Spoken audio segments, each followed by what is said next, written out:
Brew Strong is brought to you by Blickman Engineering, home of the Riptide. Visit them online at blickmanengineering.com.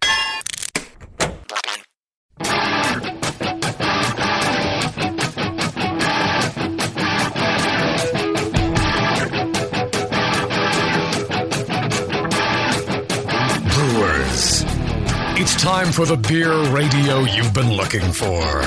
This is the show that dispels myths, tackles the toughest topics, and makes no apologies for geeking out on beer. Hosted by two guys that drink before they think, Jamil Zainasheff and John Palmer. This is Brew Strong.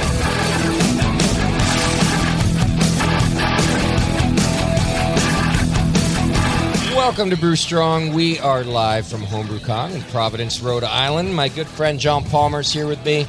Greetings, Cretans. That's right. I'm Justin Crosley, filling in for Jamil Zainasheff, who couldn't be here. Had a family emergency to be home with. Everybody's doing okay, but we miss him. And instead, you got to listen to me. But luckily, we've got my good friend Michael Mufasa Ferguson on the program with us. Yes, they do. How you doing, y'all? Well, the beauty about this, too, is that Drew Beecham and Denny Kahn are doing their podcast right across the way from us. Yes. And now we've got your booming voice to drown them out. You know, I needed that. Indeed. Although my voice is quickly going away. Yeah, you and me both, man. Yeah. I mean, you know, that's what's going to happen. And as it goes away, the register gets lower and lower and lower. Right. But then I Bobby Brady in the middle. It's like, hello? Yeah, just right there, yeah. Which is a funny noise to hear coming out of you, yeah, by the way. It's like my underwear got starched or something.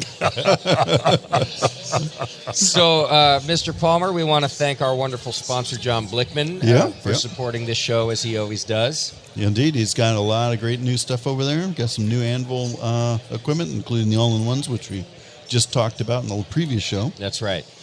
He's a smart guy. He's a good guy. It's always fun to hang out with him here, and we thank him for supporting this show for all these years now. You guys have been doing Brew Strong for 10 years. Yeah.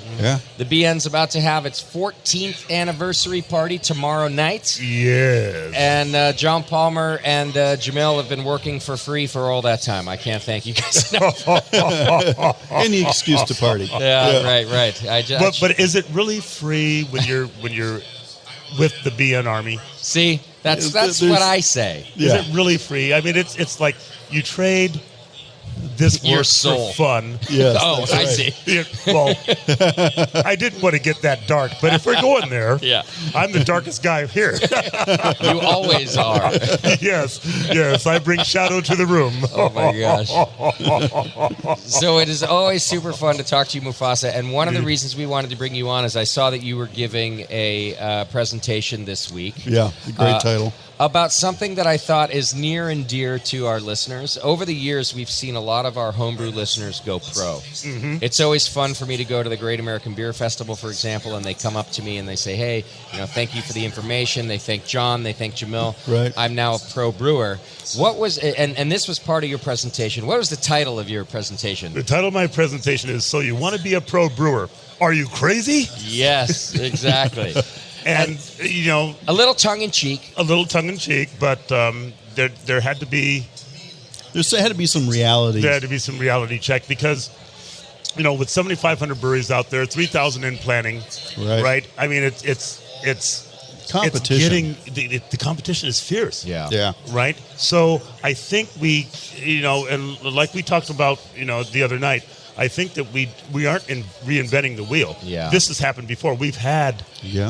This many breweries in this country before prohibition. We were saying, and it was very local. And so my suggestion is to go back to the roots and be local once again. With Nano, and go into there. But you're still crazy to even want to go pro, even work for a brewery or even set up a brewery. It's nuts. It's a lot of hard work. It's a lot of hard work, and if you don't do your homework, just take your money. Go to the nearest toilet and flush it down. Right. Don't waste your time or your money. Don't waste your time or your money. I mean, it's like, hey, there, it's out of my pocket, it's off my chest. Well, and before we even get into the do's and don'ts, I think it's important to talk about turning your hobby into your profession in general. People ask me all the time, it's kind of a running joke that I don't really brew anymore and I don't homebrew. Same But here, yeah. if I'm honest about it, when I have a day off, now that I made my hobby my job, I kind of want to go do something else. In other words, your hobby will lose some of its luster when it becomes your profession. It always does. I know many a chef who's a vegetarian. Yeah, right. Okay. Right. Yeah. And when I worked for IBM, I wanted nothing to do with computers afterwards. Yeah. Yeah. So I understand that completely. I loved brewing. I fell into it backwards. It was an accident. I responded to a job for an engineer. Okay. Right? Yeah. And it turned out to be Dan Gordon in, the Palo Alto Brewery, GB1. Oh, I didn't know that. Okay. And it was like, why haven't I been doing this all my life? Yeah. Hardest job I've ever worked. Right. But why haven't I been doing this all my life? Plus, I was buff. I was buff. You could bounce a bowling ball off my abs. Wow. I traded in that 4 six-pack grain for a checks. keg. Yeah. Sure. Over the years. Over yeah. the years. But, Yeah. it was like I had to be doing this. I had to do it. And that's really the only reason to even get into brewing is if you feel that you have to brew, Yeah. what else are you going to do? Then you Yeah, should. yeah. Then you should. But I think it was even Jamil. He's going to hate me, especially if I'm wrong. But I think I can remember Jamil back in the day as a home brewer. And everyone was like, you should go pro. Your beer's so good. You're the most award-winning brewer. I told him that myself. I think I remember him saying, why would I want to ruin a good hobby? Yeah. And then sure enough, he eventually ruined a good hobby and Yes. started his own brewery. But he's very successful. He with it. is, but I think that you have to be aware of that trade-off. And maybe I'm saying something that's relatively obvious, but I don't think you really know the trade-off until you do it. No, you don't. And that's why I suggest to people it's like intern, go work for the man for a while, Yeah. just to see how hard the job is. Yeah. Yeah. Now, and it's not to say that you don't still love beer and brewing. Oh, yeah. And I still, whenever I do finally sit down and homebrew, I am reminded how much I love it. I do have a good time. But like I said, if I got a day off, I'm gonna go have some wine. I'm gonna go hiking. I'm gonna do something other than beer because Right. because day in and day out That's what you do. And I understand that completely. Yeah. Right. Now that I'm beer adjacent, it's Yeah. a little bit more attractive again. That makes sense. Yeah. So What are you doing now, Mufasa? now I work for Taprite and Albert's Dispense Technologies Company, and I'm the director of business growth, business development, and so basically I'm on the beer side, but we do soda and everything. And Is Taprite a dispensing company essentially? it's a dispensing company. We're known for our regulators. Okay, Right? okay. 70% of the regulators out there are probably ours. I see. However, and they may be rebranded, but they're still ours. Yeah. However, we've gotten to the point where we make everything from keg spear to the faucet, Okay. Okay. Right. including the faucet. Including the faucet. Yeah. Okay. So Taprite.com if anyone wants to check it out. Taprite.com, New product idea. AlbertsDispense.com, New faucet. Moo Faucet. A Moo Faucet. Oh. How did Palmer come up with that before you, I don't- Mufasa? How did what? Oh my God! Oh my God! Hey, it's mine now. Sorry, it's Yeah. mine. Fair enough. Fair enough. The biggest, blackest faucet you've ever seen in your life. and we actually have this black. That black stainless Yeah. steel. Yeah. On the Moo Faucet. The Moo Faucet. Oh my Yeah, gosh, baby. Homer, how come you don't do this marketing for me? It will have to get just a bit longer, but it's perfect. It's got to be the right blood alcohol level. It's a little longer. Oh my God, that's the tagline. The Moo Faucet. The Moo Faucet. It's a little It's a longer. little longer. Because it has to be. And the beer is deep too. That is fucking ridiculous. We're gonna take a quick break right now because we got to Absolutely. write down some ideas. Hang in there. You're listening to Brew Strong live from HomebrewCon.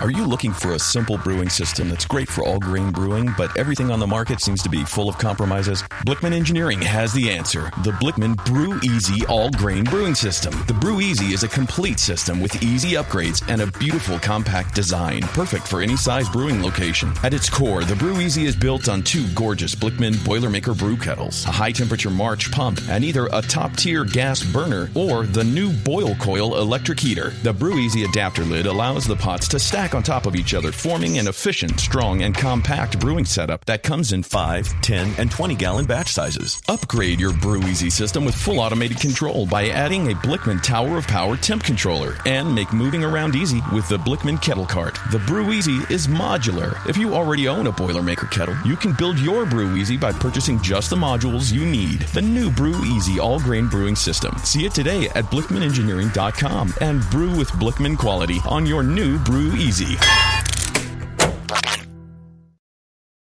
Welcome back to Brew Strong, live from the floor of HomebrewCon. We're having a good time hanging out with Mufasa, inventing new products as we go. That's right. Absolutely. All right, so back to the task at hand here, Mufasa. The topic that you gave a presentation about is going pro, and I think a little tongue-in-cheek on the title, but what you were, I think, going for is maybe some do's and don'ts. If you're going to do this is what you should know. Absolutely. Can you give us a little rundown of it? Well, first of all, you need to know everything about the market. If you don't know what's going on in the market, then you're going in blind. You might as well just Good point, yeah. Stumble over a cliff and end it now. Sure. You need to know what area you're going to go into. You need to look at demographics because it's not simple anymore. It's not like you're going to open up a brewery and they're going to rush to you because you're building a better mousetrap. Yeah. I mean, you could have one of the best beers in the country and never, ever see an award. That's right. Yeah. Well, and we mentioned this with Jamil. All your friends might say, you make such good beer, you should be pro, you should be pro.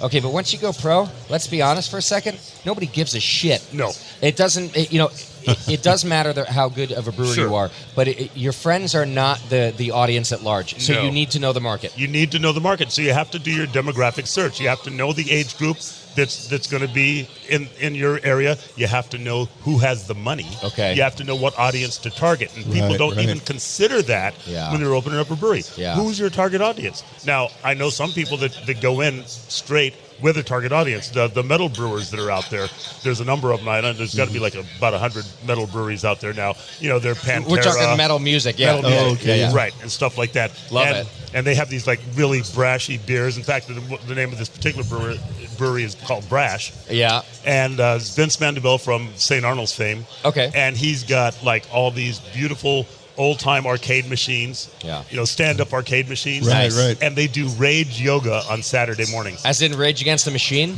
As in.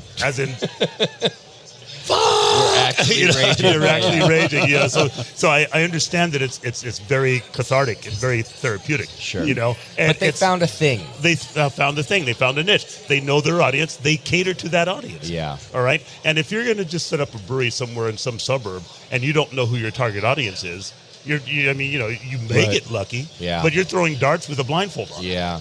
I had a nice conversation with Tom McCormick, the president of the California Brewers Guild. Oh, yes. A few years back, and we were so the Brewing Network opened a bar about 5 years ago, actually, next month, called the Hop Grenade. But back at that time, I had to kind of make a decision. Do I want to open a brewery or do I want to open a bar? And I knew that the Brewing Network should expand into something. Right. I chose a bar because we interview brewers for a living. They're all our friends. And I thought, why compete? I'll just sell everybody's beer.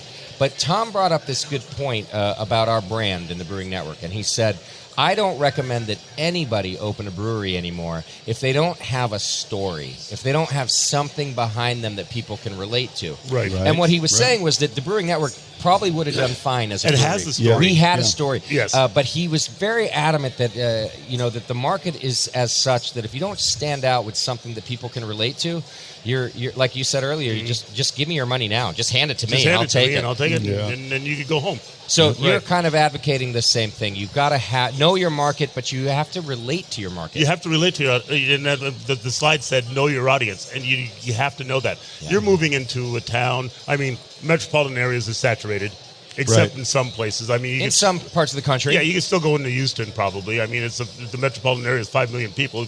There's 55 breweries there. You probably, San Diego has less people than 150 breweries, right? Right. So, Yeah, good point. So, I mean, so there's still places where you can put it in, but you do need a concept. Yeah. Right? And you need customer service. There's man, I wish I could remember the name, but there's a little brewery in Portland. Okay, Portland just sounds like an awful place to open a brewery right now, right? Because like San Diego, they're saturated. But they're just specializing in German beer. Okay, now it doesn't sound like a niche, right? Right. Okay, but it is. But in Portland, it is. Mm-hmm. And they are killing a Kolsch, and they're killing a Pilsner, and they're killing a Helles.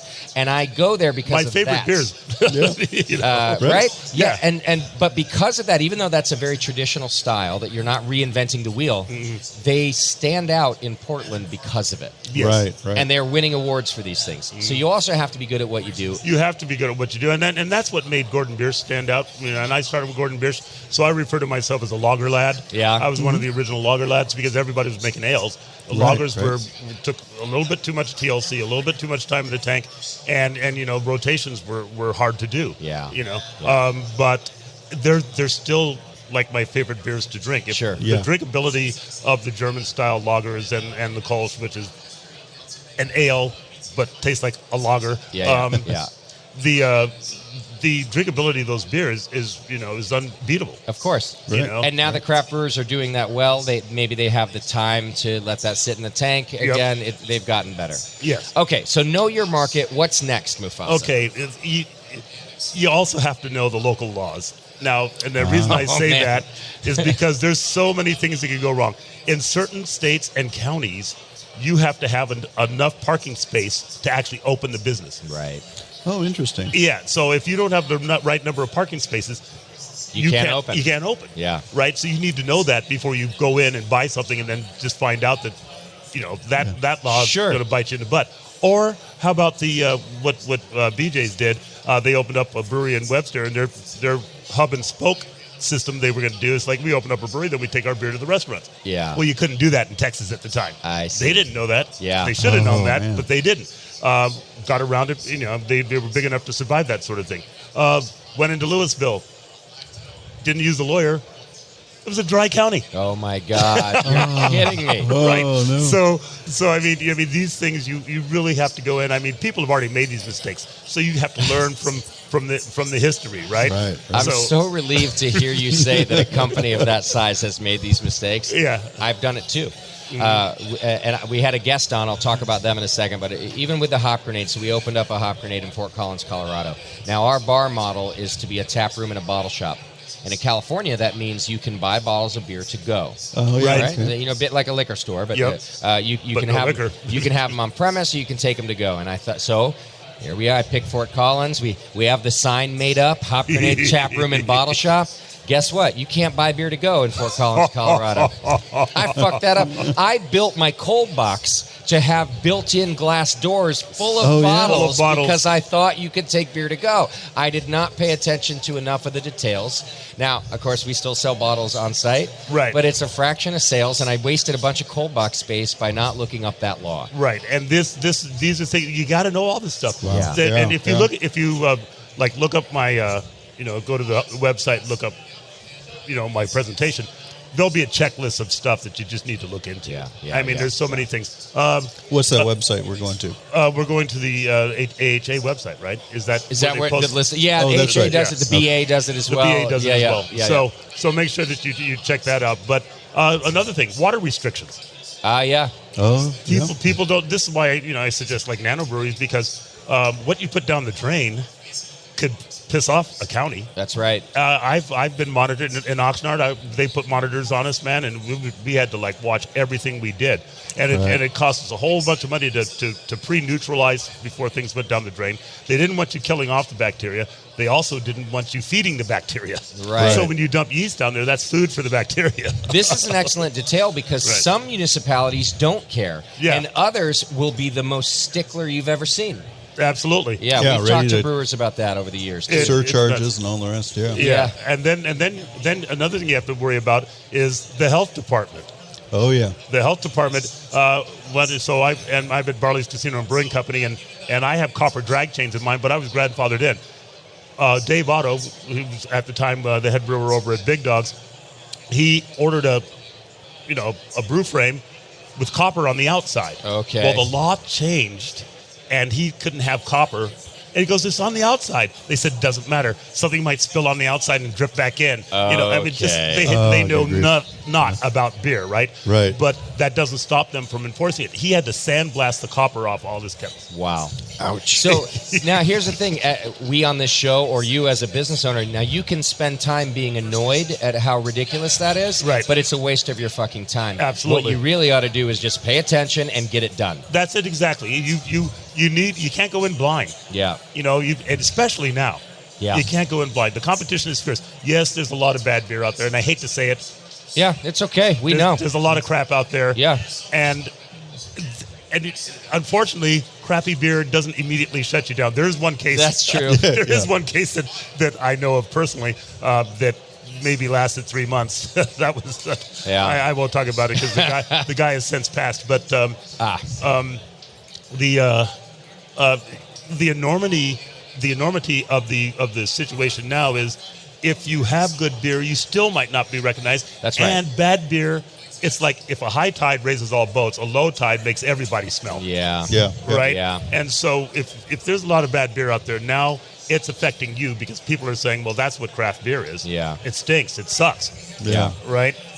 I was a musician for years, and we would always talk amongst our musician friends that there are bands out there, there are artists out there that belong at the top of the chart. Absolutely. And they will never see the light of day. They'll never get there. And so I think your point is well taken when you say, you might make wonderful beer, and I hope you do. Yeah. But it doesn't mean success even then. Not even close. Right. And then I want to put a finer point before we move on to the topic again about knowing your laws. Sometimes the laws seem obvious, and you still better look them up. Yes. We had a brewery on the show not too long ago that opened up a brewery in Chico, California, home of Sierra Nevada. Yes. It would seem obvious that since it's the home of one of the largest craft breweries in the world, that they can open a brewery and have a tap room on site. Right. Turned out they couldn't. They got the building. They got the funding. They started building. And because they didn't have a restaurant, they could not sell beer out of their tap room. Right, and that was that 15 barrel that went in up there, right? Yes. Yeah. Mm-hmm. And of course, I'm with him. I'm thinking, of course in Sierra Nevada town. Absolutely. They had to go back. It delayed their opening by I don't know how many months. They had to get the law changed so that the law would allow them to serve beer over the counter at their tap room that did not have a restaurant. Yeah, and a lot of these breweries are going to benefit from people that do that. Like Freetail, spearheaded the whole just self-distribution thing in Texas. Right. Without them, we might not have the laws that have been changing rapidly down there now. Now there's beer to go. Yep. You could even get delivery beer. Yeah. Sure. Sam Calagione did this in Delaware. Garrett Marrero did it in Maui. So it's not to say that you can't change things, but that's a tough road to hoe. Right. And really what you need to do is pay attention to the laws and hope that people like Garrett, and Sam are leading the way to help you advance, because these guys they have good names. You know their product, you know their reputations, and they're going to be the ones that when you put their name on something, it's going to probably push things through faster than putting Mufasa on it. And there's I love the Lion King, get out. All right, what's next? So I got to know my market, I got to know my laws. What's next? Okay, the other thing is. And this is something that I'm sad to say that a lot of people go in without recognizing, and that is the rule of thumb: 2 years operating capital. Okay. Because your general success rate is going to be beyond a year. Okay. And you have to have 2 years of operating capital to move forward. And here's what's scary about that. That's a lot of money, Mufasa. It's too much money for most people. Yeah, I can hear our listeners right now going, well, I'm ambitious. I want to open this, but fuck that. I don't have 2 years of capital. And then a lot of people will open anyway, and then they'll have that issue of 9 months to a year from now where they can't pay paychecks because something happened. A drought happened. A tornado tore their roof off. Oh, man, yeah. Right. And all of a sudden they're like, okay, we're done. Right. All right? And so you got to make sure that every little detail is lined up. So when you're fundraising, it's easy to hear these kind of sexy success stories where a guy starts in his garage and he bootstraps his company and everything goes just right. That's really not what generally happens. Buffalo Bill, man. He brewed in a bathtub. Yeah. But those are unicorns. And Yes. so you should actually not plan to be the unicorn. You should plan to be the failure. You should plan to be the failure. That's why you got to have 2 years operating capital. And if you don't need it, fine. Yeah, that's right. Well, then what did that hurt? Yeah, what did that hurt? All right, and you can pay it back, and everybody's okay, cool. Yeah. But you have to be prepared. Yeah. If you want to be successful, you have to be prepared for failures. I mean, how many breweries flooded? Yeah. Over the last couple of years, Yeah. and they didn't have sufficient insurance. Yeah. Tornadoes have acted up. I mean, obviously there's climate change, but no politician is willing to admit that. So we're going to have to be dealing with this off into the future, and you have to be prepared for these things. I was talking to Vinny Chilurzo about that recently. Vinny, how's he doing, man? I haven't seen him forever. They just opened a new brewery in Windsor. I knew that, and they're doing fine. But he was bringing up, there were the fires in Sonoma County a couple of years ago, right? And their economy in that area, and those of you tourists who like wine and like beer, I'm speaking to you on behalf of them, has still not recovered from that. No. It was a large tourist economy there, and it still hasn't recovered because people think of it as a war zone or whatever. Right. But the point Vinny actually was making is the point you're making now, is that when we make our business plans, we don't really account for natural disaster. But you should. It happens. Yes. And as you're saying, almost it seems like more frequently. Oh, it's definitely more frequently. And in some ways you can't make contingency plans for everything. No. But you should.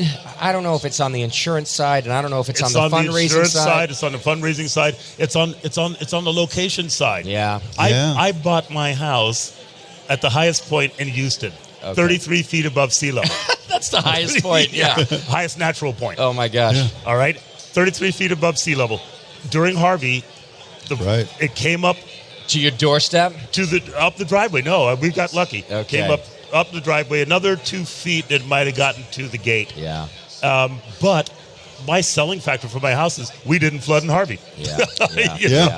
Right. And I still pay only $450 a year for flood insurance. Right. Because of that. Yeah. And again, you can't plan for everything, so we're not trying to say everything's foolproof, but you got to think about these things. You have to think about these things. The more concrete we put down, the more water is going to flow into your house or your place of business. Right. Okay. I mean, that's all there is to it. The more that you're going to get bears coming out and digging through your garbage, the more you're going to get deers jumping through your plate glass windows. Sure. Right. So I mean, this is just the sort of thing that is going to happen. You can't plan for that stuff, but you really need to be perhaps a bit overinsured. Yeah. You know, and that takes more money too. Yeah. Right. So it always comes down to money, doesn't it? But if you're going to do this, you need to be aware of what it's going to cost you. Yes. And what it could cost you. And you have to be prepared for that. That's why the 2 years operating capital. Yeah. And that's just a rule of thumb. That's just a general business rule of thumb for small businesses. Yeah, I like it. You know. Now, some of you young men and women out there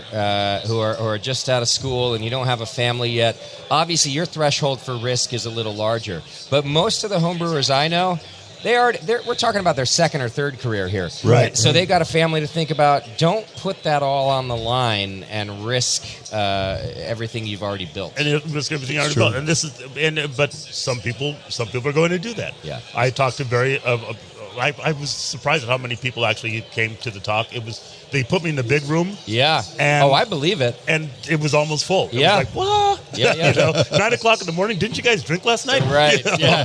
Lucky you showed up. Yeah, I know. It's like, hey, I'm only sweating from a day and a half ago, But, it's so a lot of people there, and they were like, some of them, like this last guy that walked up to me, he goes, hey, you talked me out of it. Okay. Yeah, you talked me out of it. And that was a compliment, actually. Yeah, exactly. But other people came up and said, you talked me into it. Yeah. Because, because half the stuff you said I had checked off, and now the other half I'm going to check off.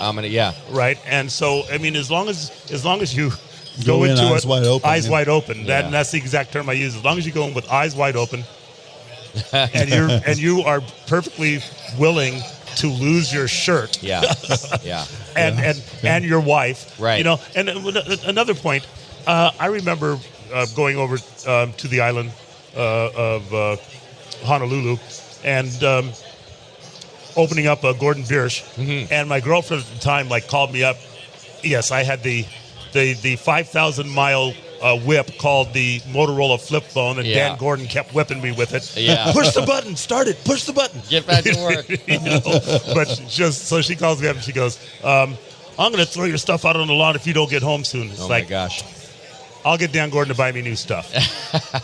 No, I didn't know if Dan Gordon was going to buy me new stuff. That's right. But you were committed to this craft. I was committed to this craft, and she understood at that point that if it came down to a choice, it wasn't her. Yeah. You know? Yeah. And so you have to make these deals with the devil. I mean, not all spouses are cut out to be, the mate of a brewer. Yeah. Right. Male or female. It doesn't really matter because you are married to that brewery at least for two. When I got to Barley's Casino and Brewing Company in Nevada, I was pretty much 24/7 for a year. Okay. Wow. Yeah. Anything that went wrong, they called me because it was a 24/7 bar. Yeah. Yeah. So if something went wrong 3 o'clock in the morning, they're like, hey, we can't get this going. It's like, Yeah. I'll see you in a bit. I only live 2 blocks away for that reason. Yeah. You know? Well, and so similar to starting the brewing network, and I went against a lot of this advice you're giving right now. But I was young, I was single, not married anyway. Right. I didn't own a house. I was renting. I didn't have a whole lot to lose. Sure. But by the time I racked up that credit card debt. Yeah. I luckily had a girlfriend at the time that supported me and thought that she liked being connected to an entrepreneur. Mm-hmm. She found the life exciting as well. But look, man, we almost threw in the towel 5 years into it. I was broke. The credit card debt was racked up. The sponsors were not signing up. I said, look, we're going to give this one last shot. We're going to go to the Great American Beer Festival again. And I told everybody who was working with me at the time, if nothing happens at that festival, when we come home, we're closing up shop. We're done. And you know what? Just by some stroke of luck, sponsors started knocking on the door and saying we'll be a part of this. But this is a luck story. It is and it isn't, because the entrepreneurial spirit seems to attract luck. So is it really luck? Okay, I hear you. All right. Yeah. Perseverance. Your perseverance, you could have closed up the first time. Yeah. BJ's almost went bankrupt twice. Okay. In their early years. Yeah. Right? Yeah. Right. But they didn't. Yeah. Right? And one of the big mottos, it's like you'd be amazed at how much effect a small group of people can make on history. Yeah. In fact, that's almost always the way it's ever been. Right. All right? So you go into it knowing that it's a chance. Yeah. But you're going into it feet first, fully committed. Yeah. All right? And committed could be take it any way you want. That's right. Is this part of your do's and don'ts that you got to be fully committed? You got to be fully committed. If you're not fully committed, just once again, give me your money now. Stack it right here. Yeah. You got to be all in on this. I got better uses for it than you do, because you know. Yeah. So Yeah. you have to be fully committed. If you're not fully committed, and you're only half-ass, then you're also half slow. Yeah. And know? okay, so that's one. I guess that's a place I'll pat myself and the team at the Brewing Network on the back. Everyone was always all in. Everyone was There like, you go. no, Yep. this is what we want to do. But also, you have to face this fact too. You are an incredibly charismatic guy. Thank you, sir. With wild, staring eyes. I'm crazy-eyed for sure. You're crazy. You're crazy. It's like, I don't even know how women date you. They should know that. There should be like a crazy eye monitor. Ooh, he's got it. Yeah. That perpetual nativity.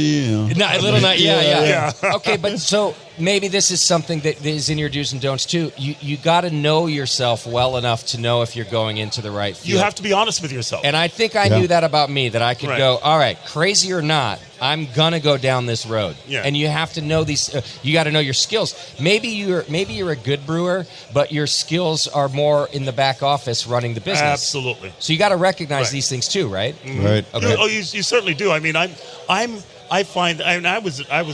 actually an excellent brewer. However, I'm a better manager. Yeah. I'm a better teacher. Yeah. I think you got to know these things. It's why I quit music. I was never going to be a rock star. Oh, I quit too. I was a bass player. Oh. I'm tall and black. I had to be. But I bet that's you're a like rule. me. I loved it. Yes. I wanted it more than anything. I wanted a career in music, but I had to one day say, you know what? It's not quite in your skill set to be that kind of a professional. Right. I sold my Sun 200S amp, my JBL speakers, and my fully blonde, Fender bass. Sweet. It was like, okay, so, see, I got a keyboard left, so I could, tinkle. Yeah. Same. I still got my guitar in the corner. Right. But you got to know your skill set. Sure. Vinny's a good example of this. Mm-hmm. His skill set's in that goddamn brewery. Absolutely. And every day he's in the brewery. I meet other brewers who they start out as a great brewer and their skill set becomes a manager, like you said. And that's, but not over. First of all, most brewers are not business people. Yeah. They are not business people, and know that too. They're not managers. And managing brewers is like herding cats. Yeah. Right. All right. So it becomes a very difficult thing to do. And I had a steep learning curve when I got to BJ's. Okay. It was easier at Gordon Biersch, and it was easier at Station Casinos. But when I got to BJ's, you had all these pretty much shoot from the hip brewers. Oh, yes.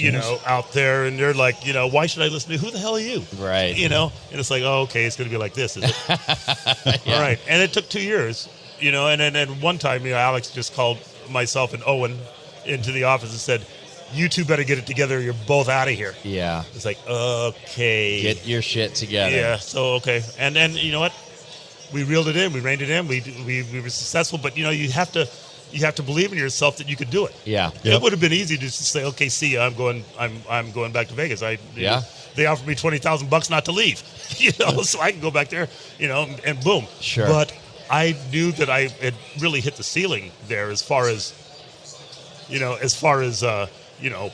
how far up the pole I could go there. Okay. But I had a much taller, ceiling at BJ's. Yeah. I not only did I pass up the $20,000 that they offered me to go higher, but I also took a $20,000 cut and pay to go there. Sure. However, my wife wanted out of Las Vegas.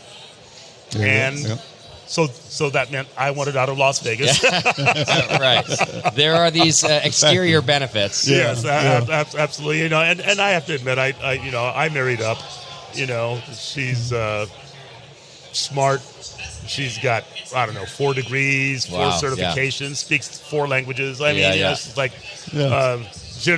her plan for retirement is to speak a 5th and 6th language. Oh my gosh! Now I feel like more of a knucklehead over here. She's Canadian, So she's kind.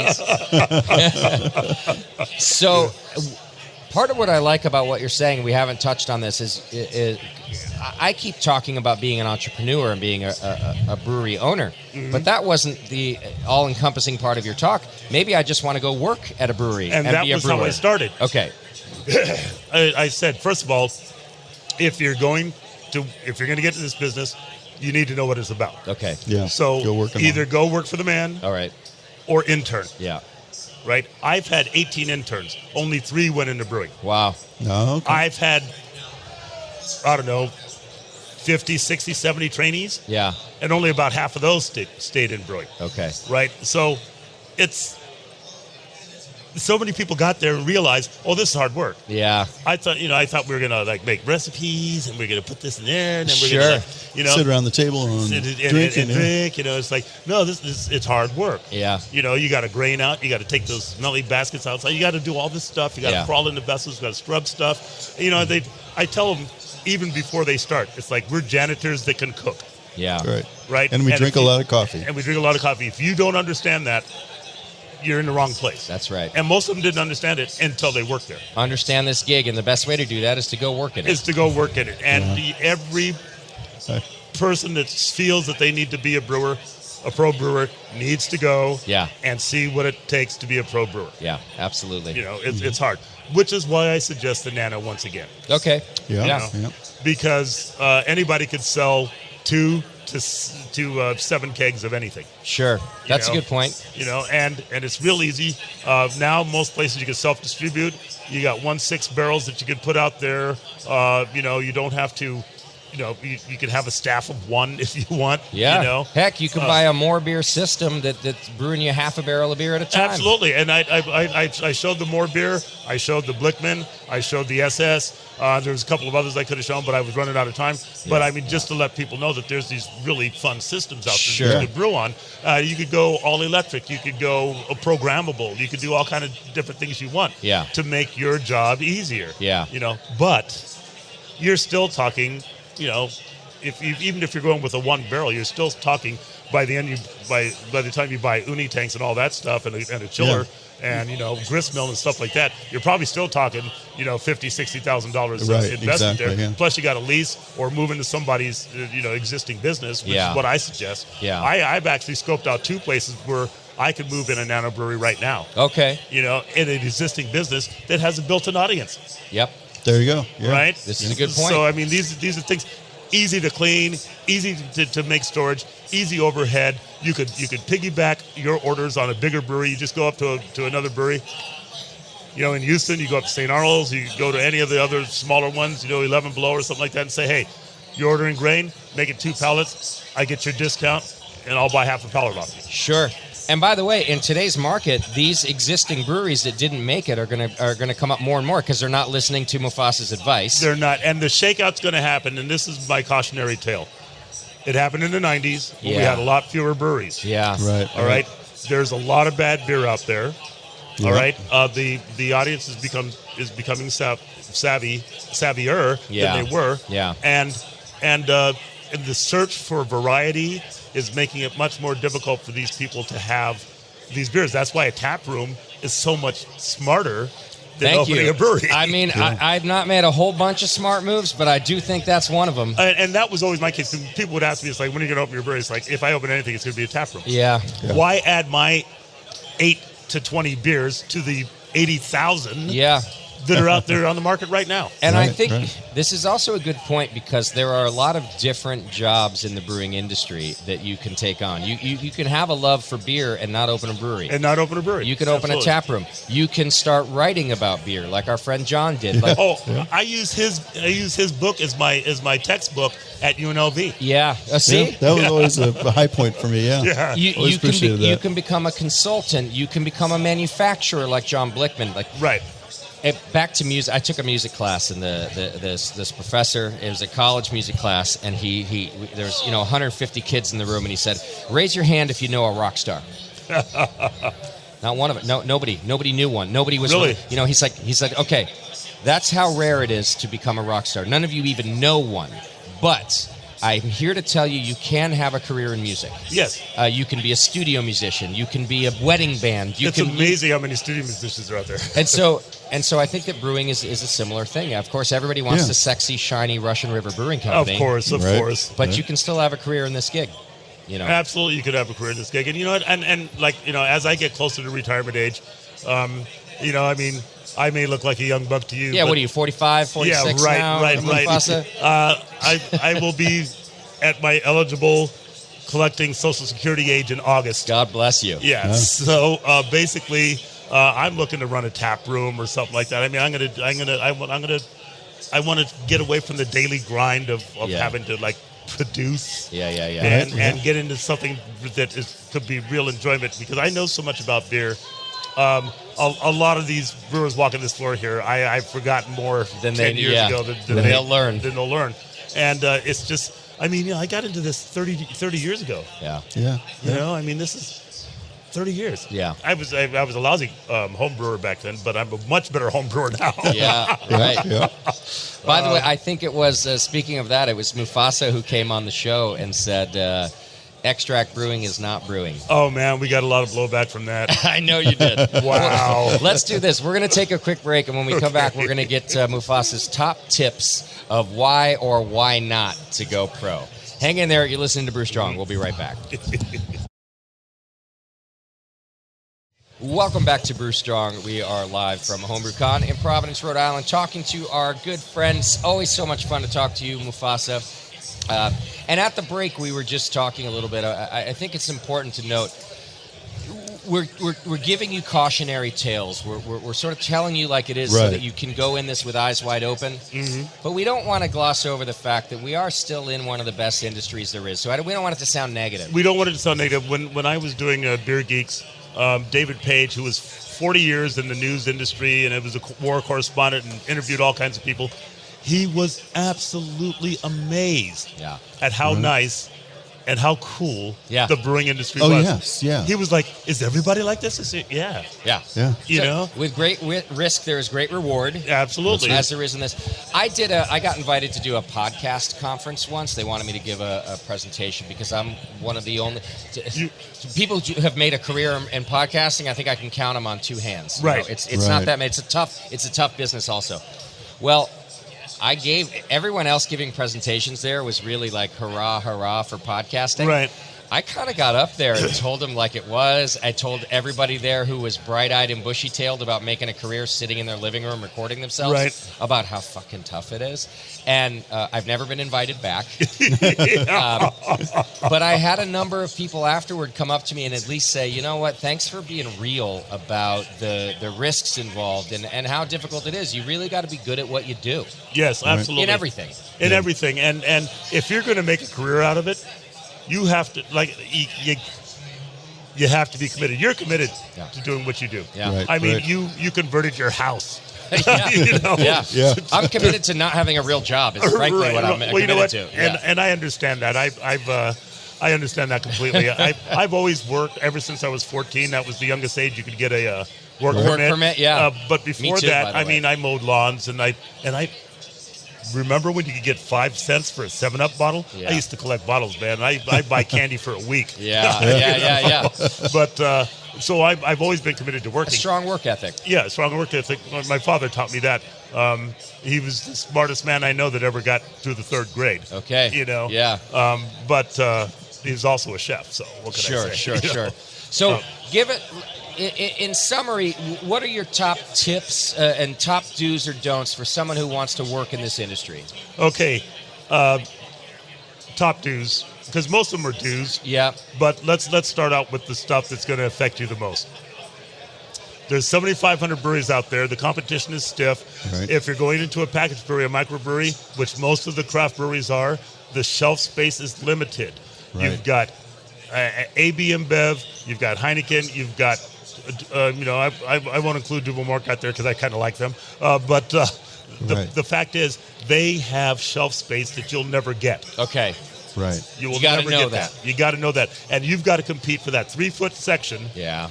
Right, that's left. 5 shelves, 3 foot. That's all you're going to get in most places. All right, and you're going to have to compete with everybody else out there. Okay. Right. All right. Right. So that's another cautionary part. The other thing is that things have really changed in the market. Okay. Right. Yeah. And one of the big things that has changed it is the new generations coming up. The millennials and Gen Z have a completely different way of looking at things. They're not like boomers at all. Yeah. Right? Right. So they're not committed to loyalty to any one brewery. Right? Right. Most of the people that are going to be committed to loyalty to a brewery are going to be people closer to your age. Sure. Right. Sure. And even older people like me, So understand that. Okay. So now, the do's, what you must do is understand your audience. Right. Number one. And while you understand your audience, you have to understand your location. Okay? And how that affects that and how audience. that affects that audience. And when I say location, that means everything that goes with the location. The taxes, the water district, the your ability to have year-round employment. I mean, are you going to put it where you had to close down for 3 months because of snow? Yeah. That sort of thing. So you have to know the location is going to be. You have to go in eyes wide open with that in mind, because if you only want to have a resort, a brewery, then fine. You can. You can do that. But you know that's not going to pay the rest of the year. The rest of the year's rent. Yeah. Right. So you got to make a buttload of money. Yeah. To survive the rest of the year. You got to squirrel away your nuts. Sure. This is another reason, by the way, that the Brewing Network works for me. I don't need to have a yacht. I never got into this to be rich, all right? Right. I should have opened a brewery and sold it like Ballast Point if I wanted that, right? Well, but I'm happy to pay my rent and have a good gig. Absolutely, and let's talk about Ballast Point. Constellation Brands closed down 2 Ballast Point locations. They poured out hundreds of gallons of barrel-aged beer. Yeah. They cut their plans for opening the tap room in Virginia and in San Francisco, and they fired 60 sales reps. Sure. Yeah. Okay, and they admitted that they paid too much for Ballast Point. Yeah, if that's not a failed investment, I don't know what is. Right. So basically, what they have done now is cut off anybody doing, what Golden Road has done. Yeah. Right. Going into it to sell. Yeah. That's not going to happen anymore. Right. Now, if it does, you're not going to be getting $1 billion. I guarantee you. No. Yeah. You might do all right, but those You might days do all are right, gone. but those Yeah. days are gone. It's Yeah. over. So, Yeah. so know that that's going to happen. Okay. Yeah. The next due is let's see, which one should I do next? Yeah. They're also important. They're also important. Okay, we already talked about know your audience, right? Yeah. Right. Yeah. Okay, Yeah. so we did know your audience and the location and all the laws involved. The legal stuff. The legal You stuff. need Yes. a lawyer. Yeah. I know that the people talk about how bad they are and they're scumbags and they're bottom feeders, but they are a necessary evil in this. My lawyer's my best friend right now. Oh, you know what? I really like my lawyer. Yeah. Right, and so these are things you have to take into consideration. They need to go through all the laws that will affect you Yeah. when you open that brewery. You need to know everything that's going to affect you. Yeah. Down to the parking. That's right. Right. Yeah. That's right. Down to And the I guess, parking. with the looking at the beer industry as some of the best people on earth, Right. I think the lawyers that cater to the beverage industry Are the best lawyers on earth. That's right. I agree. Yeah. I agree. Yeah, there's some great ones out there. And here's another big thing that we didn't mention earlier, and that is protect your product. Oh, yes. So many people don't protect their product, and one of the slides up there is like Secret Squirrel Society. I said there's a lot of secret squirrels out there waiting to steal your nuts. Yeah. They're going to grab your nuts, and not in a good way. Yeah. Yeah. So the other thing you need to do is trademark your stuff. That will come back and bite you in the ass. If you remember at BJ's, we had a beer that we called for a little while the beer formerly known as Tempest. Yeah. We were sued by a winery Okay. that had the same name. Okay. No competition whatsoever. Doesn't matter though. But it doesn't matter, and it was better to pay them off than to go through years of litigation. Yep. Right. Yep. So that costs a buttload of money, and for a smaller company, they might not have survived that. Yeah. Sure. I tried right. to trademark the use of Palmer in beer, and I was prevented from doing so by a winery in France. That's a good Palmer winery, and I never heard of them. Sure. Wow. But- no, I know, but Yeah. it's Yeah. like And what? so I cannot do a collaboration beer with Palmer on the label. Wow. That is, and you need to know this stuff before you go into it, because people are going, okay, here's my fictitious name, here's this, and then next thing you know, somebody's at your door with a cease and desist. Yep. Yeah. I've been using Hop Grenade for 14 years. I'm in a trademark dispute right now with a Are you company really? who claims I shouldn't be able to use Hop Grenade. And Who used it first? nobody. Theirs is not Hop Grenade. It's just close to it. Ah. It has grenade in it, and it's in the alcohol industry, and they've had that trademarked longer. They haven't known about me until now, and they're claiming. So at this moment, I also can't put the text "Hop Grenade" on a beer if I were to produce it. Yeah. Wow. And so I'm saying that I'm putting a fine point on what you're saying, Mufasa, that even when you think it's fine, it's still not fine sometimes. No. You got to have a lawyer. You got to look at these things. Exactly. If Yeah. nothing else, you got to be ready and nimble when it happens. Absolutely. So thank God for John over at beerlawcenter.com, who's helping me navigate this situation right now. Absolutely. So so that the legal part is so very important. The trademark is so very important, but you also need to audit your beer in the field. Ah, yes. And that's so many people don't do that. And how many airports have you been to where the beer tastes like crap? Yeah. I would not have my beer in the airport. Yeah. Right, just period, because they don't clean lines. Yeah, I hear you. I remember when we were in South Africa last year, God. and the guy says, "Oh yeah, I never drink our beer anymore," and you were just Wow. flabbergasted. Yeah. It's Yeah. like, Wow. yeah. I mean, because nobody's going to, once it leaves your brewery, you have no idea what's going on. Sure, of course. All right. So you need to audit it out in the field. The tale I have from Gordon Biersch is driving by the Smith store down by Sunset Station, and I pulled over and I saw 2 pallets of Gordon Biersch beer sitting out in 105-degree sun. Yeah. Wow. Yeah. Right. And I went over and I touched the side. This beer is brewing. Yeah. So I called up Dan Gordon and said, hey, this beer it's boiling out here. It's done. We need to call this back. But whose fault is that? Yeah. The store is not going to take. It doesn't matter. The store is not going to take that hit. Right. So you really need to make sure that people are giving your beer the respect that you give it when you make it. Yeah. All right. So you have to go out there and, if necessary, clean your own lines. If necessary, train your own people at the retail outlet. Right. Yeah. Go in there. Have a give them a couple glasses, give them a T-shirt or two, and say, okay, this is how you're going to do this stuff. We're going to check on you. Sure. And if you're good at it, we might give you a discount for this or something like that. Yeah. Right. And just take care of your product from beginning to end. From beginning to end, because you're otherwise the worst advertising is word of mouth. Yeah. And if it's bad, It's also the best advertising. it's also the best advertising. Yeah. But I mean, how they in Hollywood they say, all news, good news. You're right. Yeah. Bad. Not publicity. necessarily so. Yeah. Not necessarily so. Yeah. So, Right. so when you have a bad beer out there, and either your fault or their fault, Yeah. it's going to affect not just your brewery but everybody else, because now people are going to just throw you into that category. Associate craft beer with maybe Associate somebody's craft- shit beer. Absolutely. Yeah. And unfortunately, there's a lot of shit beer out there. Yeah. So now you're going into a market where you automatically are going to be associated with some shitty beer out there. So, and on the same note, have some respect for your industry Yes. and don't be a part of that. Don't be a part of it.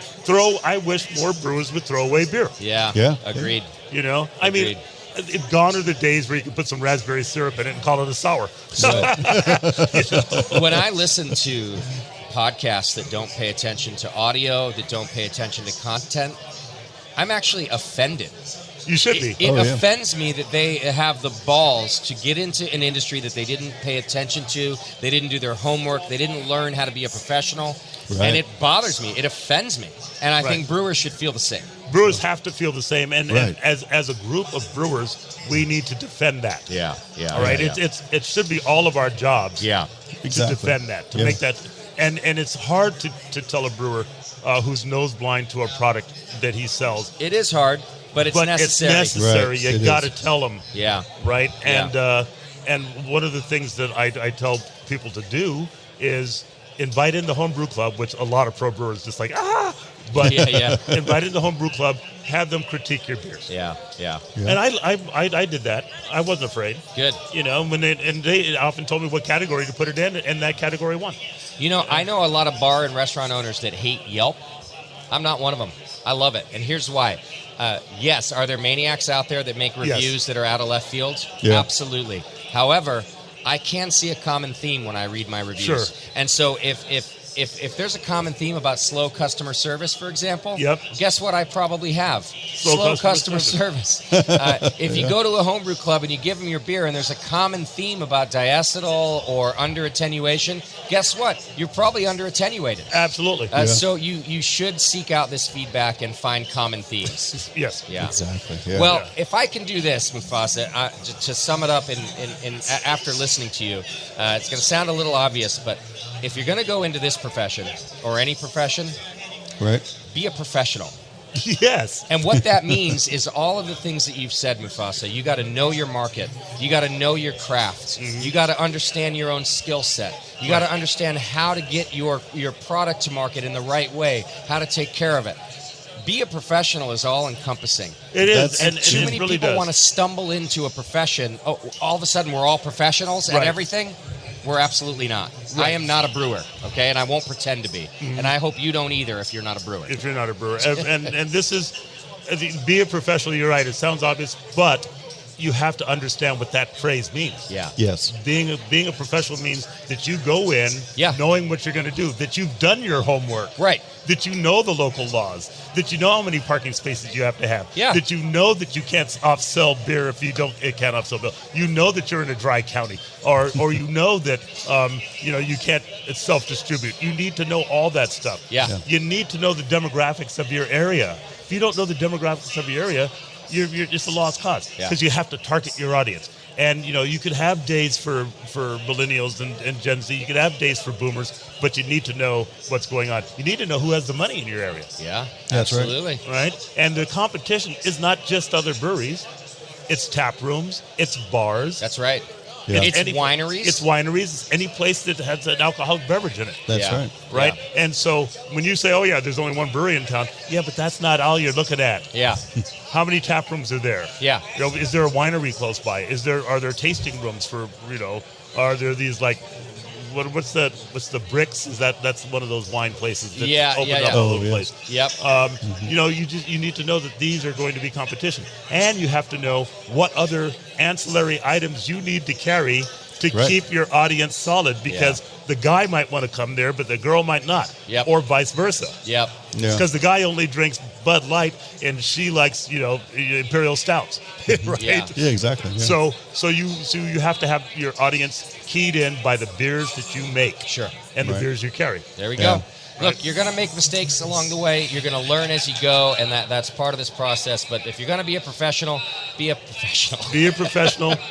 Do the homework. When you go to your doctor, and without exception, every one of our listeners right now, when you go to your doctor, you expect them to know exactly what they're doing. Yes. And you know what? They probably do.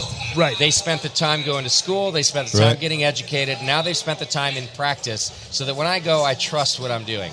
If you're going to be a brewer, I want to go into your brewery and trust that you know what you're doing too. And unfortunately, we don't have that trust. That's right. All right. And it's I like to be pleasantly surprised. Yeah. Sure. But as more breweries come around, I see that my trust level is starting to go down a bit. But really, the major thing right now is before you do any of this. Yeah.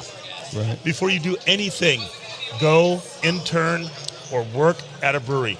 Yes. You need to know what it takes to do. Yep. Eyes wide open. Yeah, Very because like I said, so many people say, this is hard work. How do you do it? It's like, I like doing this. Yeah. You obviously don't. Yeah. Yep. See ya. All right. Take Mufasa's advice. I want to thank you for being on the program today. Thank you for having me, because the Brewing Network is, we always have a good time. Yeah, we always have a good time. It's always a pleasure. I plan on being out your way. Okay. Before the year end. And so I will make sure to let you know. Come see our new studio. You haven't been in there yet. yet. New studio. All right. If you want to, is it air conditioned? It's air conditioned, Mufasa. Yes, I built it around an air conditioner, literally. So come out and do that with us. If you're an American Homebrewers Association member, I'm pretty sure that you can download the entire presentation that Michael did this week. I'm pretty sure they make that available to members nowadays. That's right. So check that out. Thank you again for being on the program. Oh no, thank you for having me. And John, good to see you, man. You too. Always. Yep. John and I traveled to South Africa together. It was a fun time. That was a great trip. Yeah. Mr. Palmer, I had a good time this week with you, Yes, buddy. you too, man. Another Homebrewers Conference under our belts. Yep. Yeah, always good to be here. All right, we'll see you back home in the studio. And well wishes to Jamil, who will be back on Brew Strong pretty darn soon. I really wanted to see Jamil. I haven't seen him for I don't know how long. I miss him too. It's been a couple months since I've seen him myself. He's doing all right, but he had to get home for some family stuff, and hopefully he'll be back on a future Brew Strong very, very soon. Next month, I Absolutely. bet. All right. Fantastic. Thank Hang in you all there, for everybody. listening. Thank Brew you, Strong. and we'll see you next time. Brew Strong.